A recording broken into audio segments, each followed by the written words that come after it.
Allahu akbar, Allahu akbar, Allahu akbar, Allahu akbar kabira, walhamdulillahi katsira, wa subhanallahi bukratan wa asila. Allahu akbar, Allahu akbar, walillahil hamd. Innal hamdalillah nahmaduhu wa nasta'inuhu wa nastaghfiruh wa na'udzu billahi min shururi anfusina wa sayyiati a'malina. Man yahdihillahu fala mudilla lahu wa man yudlil fala hadiya lahu.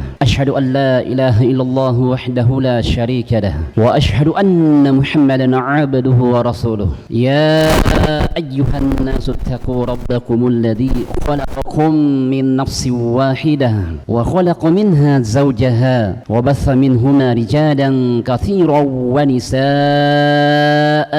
wattaqullaha alladzi tasaaluna bihi wal arham innallaha kana 'alaykum raqiba. Ya ayyuhalladzina amanu ittaqullaha haqqa tuqatih wa la tamutunna illa wa antum muslimun. Ya ayyuhalladzina amanu ittaqullaha wa qulu qawlan sadida yuslih lakum a'malakum wa yaghfir lakum dhunubakum wa man yuti'illaha wa rasulahu faqad faza fawzan 'azima. Amma ba'd, fa inna asdaqal hadits kitabullah wa khairal hadi hadi Muhammadin sallallahu alaihi wasallam wa syarrul umuri muhdatsatuha fa inna kulla muhdatsatin bid'ah wa kulla bid'atin dhalalah wa kulla dhalalatin finnar. Jamaah salat Id rahimani wa rahimakumullah. Allahu akbar, Allahu akbar, Allahu akbar, walillahil hamd. Kita pada hari ini bersama-sama menegakkan salat Idul Adha, tentunya di tempat yang penuh berkah ini. Bersamaan itu pula jamaah sekalian, pada hari ini terdengar takbir menggema membahana di seluruh penjuru dunia, menunjukkan syiar Allah Subhanahu wa taala, menunjukkan tingginya, besarnya, keagungan dan kemuliaan Allah Subhanahu wa taala yang menciptakan seluruh makhluknya. Pada hari ini kita menjalankan kewajiban kita sebagai umat Islam, di mana Allah Subhanahu wa taala mengumpulkan berbagai macam bentuk kemuliaan, mengumpulkan berbagai macam bentuk keagungan dan kebesaran Allah Subhanahu wa taala terhadap syiarnya. Oleh sebab itu mereka akan meraih nilai yang lebih besar di sisi Allah Subhanahu wa taala, yaitu nilai ketakwaan bagi mereka yang memuliakan dan membesarkan syiar Allah Subhanahu wa taala. Takbir sama halnya dengan mengagungkan Allah Subhanahu wa taala, dengan membaca Al-Qur'an, dengan berzikir kepada Allah Subhanahu wa taala, bagian daripada syiar Allah. Wa may yu'azzim min sya'airallah fa innaha min taqwal qulub. Siapa di antara mereka yang mengagungkan dan memuliakan, mensyiarkan daripada syiar Allah Subhanahu wa taala, fa innaha min taqwal qulub, itu bagian daripada ketakwaan dalam hati kita. Setiap tahunnya jamaah sekalian, tanggal 9 Dzulhijjah merupakan hari kebanggaan bagi umat Islam yang mereka menjalankan ibadah puasa, dan merupakan juga bentuk daripada keagungan Allah Subhanahu wa taala, di mana umat Islam dikumpulkan oleh Allah di satu tempat yang sangat mulia, yaitu di padang Arafah, di mana umat Islam mereka berada di satu tempat, berdiam, merenung, dan mereka banyak berdoa, meminta dan memohon kepada Allah Subhanahu wa taala, yang kita kenal dengan istilah wukuf di padang Arafah. Berkumpulnya seluruh umat Islam pada saat itu jamaah sekalian merupakan bentuk daripada syiar Allah Subhanahu wa taala, merupakan bentuk daripada keagungan, kebesaran dan kemuliaan Allah Subhanahu wa taala, yang memperlihatkan kepada seluruh hambanya bahwasanya Allah adalah maha besar, Allah adalah maha segalanya, tidak ada yang lebih besar selain daripada Allah Subhanahu wa taala, tidak ada yang lebih tinggi, tidak ada yang lebih mulia selain daripada Allah Subhanahu wa taala. Allahu akbar, Allahu akbar, walillahil hamd. Jemaah sekalian yang sama-sama berbahagia, pada hari ini atau hari raya Idul Adha, kita diperlihatkan oleh Allah dan diperintahkan oleh Allah berbagai macam bentuk daripada kebaikan-kebaikan dan keutamaan-keutamaan bagi hambanya yang menjalankan perintah Allah Subhanahu wa taala. Kisah Nabi Ibrahim alaihi salatu wassalam merupakan kisah yang sangat besar, kisahun azimah, kisah yang sangat mulia, mengandung makna hikmah yang sangat besar bagi kita, bentuk edukasi, bentuk pembelajaran, pendidikan, penggemblengan kepada kita, yang menjadikan kita hamba-hamba Allah Subhanahu wa taala yang bertakwa kepadanya. Apa pelajarannya jemaah sekalian daripada perayaan Idul Adha ini bukan sekedar kita ingin menunggu kupon dalam kurban, bukan sekedar kita mengalirkan darah, bukan sekedar kita saling salaman-salaman, bukan sekedar kita menunjukkan saling memaafkan, akan tetapi ada nilai yang lebih besar daripada itu, ada nilai yang lebih mulia daripada itu. Maka perhatikan kisahnya Nabi Ibrahim. Setiap tahunnya kita dengarkan, setiap saat kita bisa membaca. Maka jangan sekedar kita mendengarkan, jangan sekedar kita membaca, akan tetapi petik hikmah, ambil pelajaran, ambil ibrah dari itu semua untuk kita jalankan, untuk kita terapkan, untuk kita amalkan, untuk kita tegakkan dalam hati kita di dalam beribadah kepada Allah Subhanahu wa taala. Karena jamaah sekalian, terdapat nilai yang sangat besar pembelajaran kepada kita, kepada seluruh umat Islam terhadap kisahnya Nabi Ibrahim bersama anaknya Nabi Ismail alaihissalatu wassalam. Di dalamnya mengandung makna kesabaran, keikhlasan, keimanan, kesyukuran, kesabaran, penghambaan kepada Allah Subhanahu wa taala. Bayangkan jamaah sekalian, tatkala Nabi Ibrahim menyampaikan kepada anaknya bahwasanya Nabi Ibrahim bermimpi, "Ya bunayya, wahai anakku, inni ara fil manam." Saya bermimpi. Maka Nabi Ibrahim mengatakan, dari mimpinya itu dikatakan, "Inni adbahuk." Saya bermimpi dan diperintahkan oleh Allah Subhanahu wa taala untuk menyembelih engkau, menyembelih jamaah sekalian. Ini bagaimana kedudukannya? Masa ada anak yang dinanti-nanti kurang lebih 70 tahun, Nabi Ibrahim berkeluarga, 70 tahun lamanya kurang lebih dinanti-nanti kehadiran seorang buah hati. Setelah Allah Subhanahu wa taala berikan semua itu, maka datang lagi perintah Allah Subhanahu wa taala untuk menyembelih anaknya Nabi Ismail alaihissalatu wassalam. Bagaimana perasaan hati seorang tua? Bagaimana perasaan seorang ayah pada saat itu? Jangankan mau disembelih jamaah sekalian, karakter orang tua saja, jika mereka anaknya berada di suatu tempat, terdengar disakiti, terdengar terjatuh, terdengar mendapat ujian, mendapat musibah, terdengar ini dan itu, maka orang tua mana yang tidak merasa memiliki perasaan sedih tatkala mendengar berita dan melihat sesuatu yang tidak baik kepada anaknya. Ini bagaimana Nabi Ibrahim alaihissalam. Bukan hanya sekedar dia tergelincir di jalanan, bukan sekedar dia disenggol, bukan sekedar dia dipukul satu kali oleh sahabatnya dan seterusnya, akan tetapi diperintahkan untuk disembelih. Bagaimana hati seorang ayah pada saat itu? Maka jamaah sekalian, dari kisah ini kita mengambil banyak pelajaran. Nabi Ibrahim menyampaikan kepada anaknya, "Ya bunayya, wahai anakku, inni ara fil manam." Saya bermimpi, diperintahkan oleh Allah Subhanahu wa taala untuk menyembelih kau. Apa kata Nabi Ibrahim kepada anaknya? "Fanzur madza tara." Bentuk apa ini jemaah sekalian? Nabi Ibrahim membangun komunikasi kepada anaknya dengan lembut, membangun pembicaraan dengan baik, membangun pembicaraan dengan hikmah kepada anaknya agar tidak tersinggung, sehingga Nabi Ibrahim menyampaikan dengan kalimat-kalimat yang hikmah. Ini pula menunjukkan bentuk edukasi pendidikan, tarbiyatul aulad, bentuk pendidikan kepada anak tatkala berbicara kepada anaknya, maka tidak menyampaikan kalimat-kalimat, melontarkan kalimat-kalimat yang bisa melukai dan menggores hatinya, tetapi disampaikanlah dengan kalimat yang indah, dengan bahasa komunikasi yang indah. "Fandur madza tara." Wahai anakku, bagaimana menurutmu, bagaimana pandanganmu? Dijalin komunikasi. Mereka semua adalah orang yang bertakwa kepada Allah, mereka semua adalah yang beriman kepada Allah Subhanahu wa taala. Maka Nabi Ismail alaihissalatu wassalam jawab, "Ya abati," wahai ayahku. Jawaban seorang anak yang indah,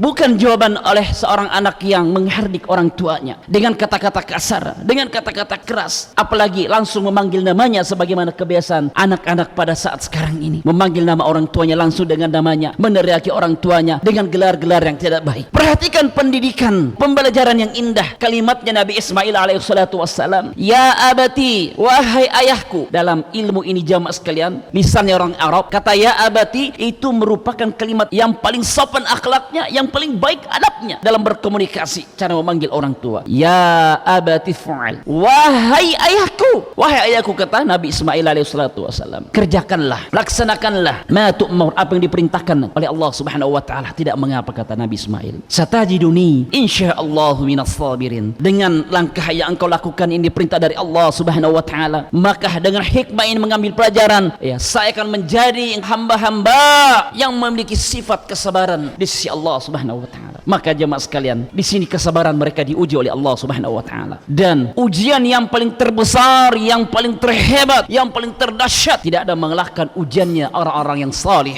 dari kalangan para nabi dan Rasulullah Subhanahu wa taala. Fal amsalu amsalil anbiya. Kemudian orang-orang yang mengikuti mereka, orang-orang yang salih, orang-orang yang taat insya Allah Subhanahu wa taala adalah mereka yang paling berat ujiannya di dunia ini. Jika kita ada menjumpai, kita diberikan ujian dan cobaan dari Allah Subhanahu wa taala, kita anggap berat, kita anggap sulit, setelah itu berkeluh kesah, setelah itu hilang kesabarannya, hilang keikhlasannya, hilang rasa syukurnya. Padahal baru ujian yang kecil yang Allah Subhanahu wa taala berikan, namun sudah anggap besar. Bagaimana lihat ujiannya para nabi dan Rasul Allah Subhanahu wa taala, tidak ada yang mengalahkan ujian mereka yang terberat di muka bumi ini. Kemudian ujian daripada orang-orang yang beriman dari kalangan para mereka, para ulama, para masyayikh adalah mereka yang paling berat ujiannya di antara seluruh ujian yang ada pada hamba-hamba Allah Subhanahu wa taala. Allahu akbar, Allahu akbar, Allahu akbar, walillahil hamd. Jemaah sekalian yang sama-sama berbahagia, ujian praktik ini kita mengambil pembelajaran di dalamnya, mengajarkan kepada kita dengan sifat syukur, mengajarkan kepada kita dengan sifat sabar. Karena sifat sabar merupakan kunci utama bagaimana manusia bisa bergerak, berbicara, bertindak dengan apa? Dengan baik, dengan hikmah. Karena kalau mereka tidak sabar, maka ada sifat amarah, maka sifat emosional yang akan menguasai dirinya. Tatkala manusia dikuasai dengan sifat emosional, sifat amarah, sifat kebencian dan dendam yang ada pada diri mereka, maka tidak akan pernah bisa menghasilkan nilai-nilai perkataan, ucapan dan tindakan yang berada di atas nilai ketakwaan kepada Allah Subhanahu wa taala.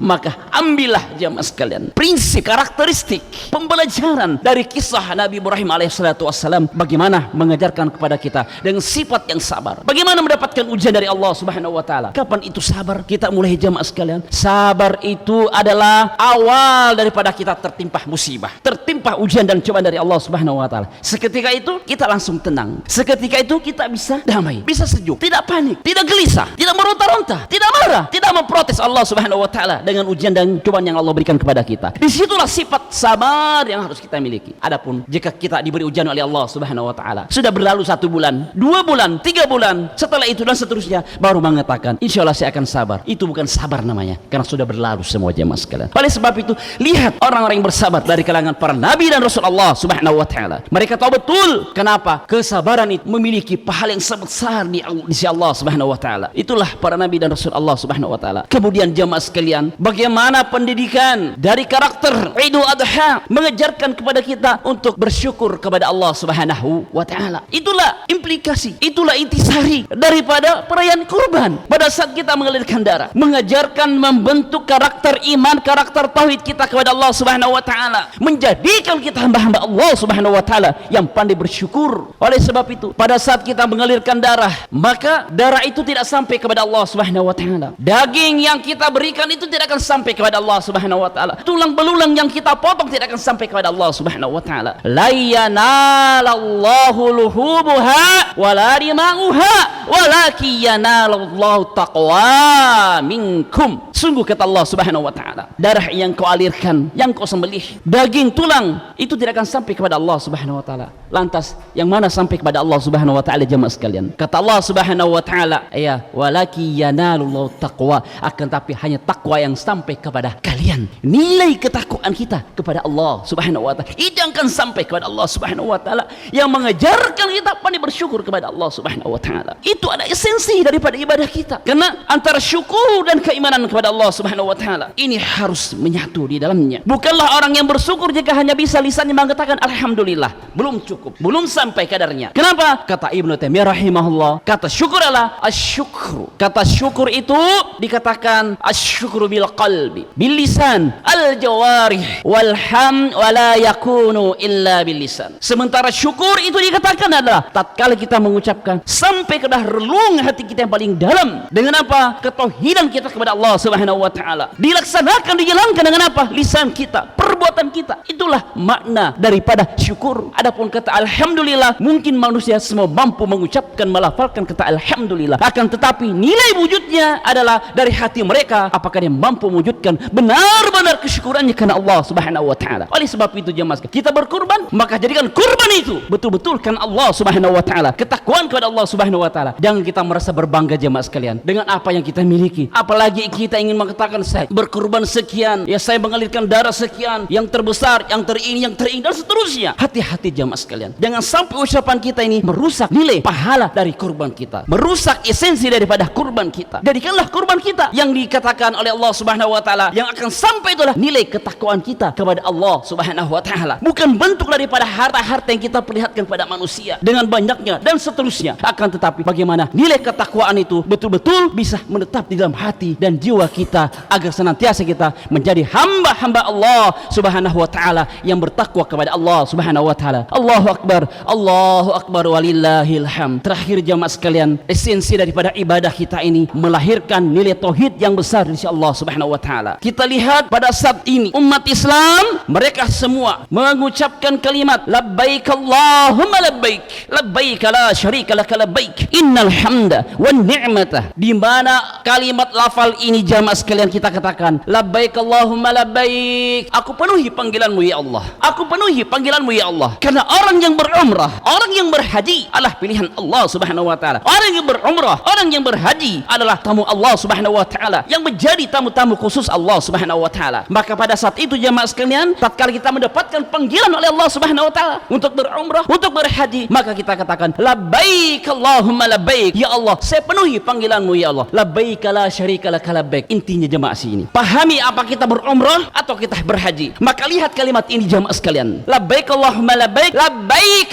la syarika lak labbaik, saya penuhi panggilanmu ya Allah dan tidak ada sekutu bagimu, tidak ada sekutu bagimu. Maksudnya apa jemaah sekalian? Seluruh penghambaan kita hanya peruntukkan kepada Allah Subhanahu wa taala. Permohonan kita, permintaan kita hanya peruntukkan hanya untuk Allah Subhanahu wa taala. Tidak boleh memalingkan ibadah selain daripada Allah Subhanahu wa taala. Artinya kapan memalingkan ibadah selain daripada Allah Subhanahu wa taala, bentuk di situ kita menjadikan tandingan-tandingan dalam beribadah selain daripada Allah Subhanahu wa taala. Labbaika la syarika lak labbaik, aku penuhi panggilanmu ya Allah dan tidak ada sekutu bagimu. Maksudnya jemaah sekalian, hanya Allah Subhanahu wa taala tempat kita meminta, tempat kita memohon. Jika ini kita telah yakini, maka jemaah sekalian, jangan memalingkan ibadah selain daripada Allah Subhanahu wa taala. Jangan memohon, meminta, berdoa selain daripada Allah Subhanahu wa taala. Apakah mereka berdoa kepada matahari, mereka meminta kepada bulan, mereka meminta kepada penjaga laut, mereka meminta kepada penjaga gunung, mereka meminta kepada penjaga pohon, mereka meminta kepada penjaga sungai, dan mereka meminta kepada penjaga-penjaga yang mereka tidak lihat semuanya, yang semua itulah syaitan dan jin-jin yang merusak akidah kita jemaah sekalian. Itu bentuk daripada penghambaan yang sebenarnya. Jangan sampai memalingkan ibadah kita sendiri pada Allah Subhanahu wa taala. Jika kita telah mengatakan labbaik la syarika lak labbaik, maka seluruh sesembahan yang kita yakini bisa memberikan keselamatan, keamanan, keberkahan, rezeki, jodoh dan seterusnya jemaah selain daripada Allah Subhanahu wa taala, maka itulah syirik dalam beribadah. Itu haram jemaah sekalian, tidak boleh kita lakukan, tidak boleh kita meminta kepada penjaga ini, penjaga ini. Kenapa jemaah sekalian? Di dalam surat kita telah kita katakan iyyaka na'budu wa iyyaka nasta'in, hanya kepadamulah kami meminta dan memohon pertolongan. Berarti menunjukkan bahwasanya pernyataan besar dalam diri kita, tidak boleh meminta dan memohon selain daripada Allah Subhanahu wa taala, karena itu adalah perbuatan kesyirikan dalam beribadah, di mana Allah Subhanahu wa taala mengancam seluruh manusia kapan mereka melakukan kesyirikan dalam beribadah jemaah sekalian. Kata Allah Subhanahu wa taala, innahu may yusyrik billah faqad harramallahu alaihi al-jannah wa ma'wahu an-nar wa ma liz-zalimin min ansar. Siapa, kata Allah Subhanahu wa taala, sungguh siapa yang melakukan kesyirikan dalam beribadah, melakukan kesyirikan kepadaku, innahu may yusyrik billah, maka dikatakan faqad harramallahu alaihi al-jannah, sungguh telah diharamkan baginya surga dan neraka jahanam adalah tempat kembalinya jemaah sekalian. Oleh sebab itu, mari kita sama-sama memperbaiki ibadah kita, ya, memperbaiki keimanan kita, keislaman kita, amalan kita, ketaatan kita, dan seluruh amalan-amalan yang Allah perintahkan kepada kita, kita hanya peruntukkan kepada Allah Subhanahu wa taala. Karena jaminannya jemaah sekalian, jika umat Islam, siapapun umat Islam itu, jika mereka ingin mengharapkan keselamatan di dunia dan keselamatan di akhirat, maka kata Allah Subhanahu wa taala, alladzina amanu wa lam yalbisu imanahum bidzulmin ulaika lahumul amnu wa hum muhtadun. Jika mereka orang yang beriman itu adalah alladzina amanu, adalah mereka orang yang beriman, mereka yang mengatakan dirinya beriman, mereka yang mengatakan dirinya Islam, mereka yang mengatakan mengikuti Allah, perintah Allah, mengikuti petunjuk Rasulullah SAW, maka dikatakan jangan mencampur adukan keimanannya, keislamannya, keyakinannya, ketauhidannya selain daripada Allah Subhanahu wa taala dari noda-noda kesyirikan. Maka itulah mereka yang dikatakan ulaika lahumul amnu wa hum muhtadun. Dialah yang akan mendapatkan keselamatan, hidayah dan petunjuk dari Allah Subhanahu wa taala di dunia dan di akhirat. Mudah-mudahan jemaah sekalian, kita semuanya menjadi hamba-hamba Allah Subhanahu wa taala yang ikhlas dalam beribadah, tunduk kepada Allah Subhanahu wa taala semata, hanya cinta kepada Allah Subhanahu wa taala, agar senantiasa jemaah sekalian seluruh rangkaian amalan kita diterima di sisi Allah Subhanahu wa taala. Dan setelah ini jemaah sekalian, kita semua kembali ke rumah dan kita akan berkurban bagi mereka yang telah diberikan kemampuan oleh Allah Subhanahu wa taala. Maka ingat jemaah sekalian, ikhlaskan seluruh nilai kurban kita, jangan menganggap besarnya banyak yang kita kurbankan, akan tetapi tanamkan nilai keikhlasan dalam beribadah dan ketakwaan kita kepada Allah Subhanahu wa taala. Mudah-mudahan jemaah sekalian, seluruh amalan ibadah kita senantiasa diterima di sisi Allah Subhanahu wa taala. Allahumma ighfir lil muslimin wal muslimat wal mu'minin wal mu'minat al-ahya minhum al-amwat innaka samiun qaribun mujibud da'wat wa ya qadiyal hajat. Allahumma ja'alna minal mukhlisin haqqan, Allahumma ja'alna minal muttaqin haqqan. Allahumma inna nas'aluka wa nastaghfiruka wa natubu ilaik. Rabbana wa hab lana min azwajina wa dhurriyyatina qurrata a'yun waj'alna lil muttaqina imama. Rabbana atina fid dunya hasanah wa fil akhirati hasanah wa qina adzabannar. Wa sallallahu ala alihi wa sahbihi wa sallama tasliman katsira. Subhanakallahumma bihamdik asyhadu an la ilaha illa anta astaghfiruka wa atubu ilaik. Ila akhir da'wana anil hamdulillahi rabbil alamin. Assalamu alaikum warahmatullahi wabarakatuh. Taqabbalallahu minna wa minkum salihal a'mal minal aidin wal faidin. Barakallahu fikum.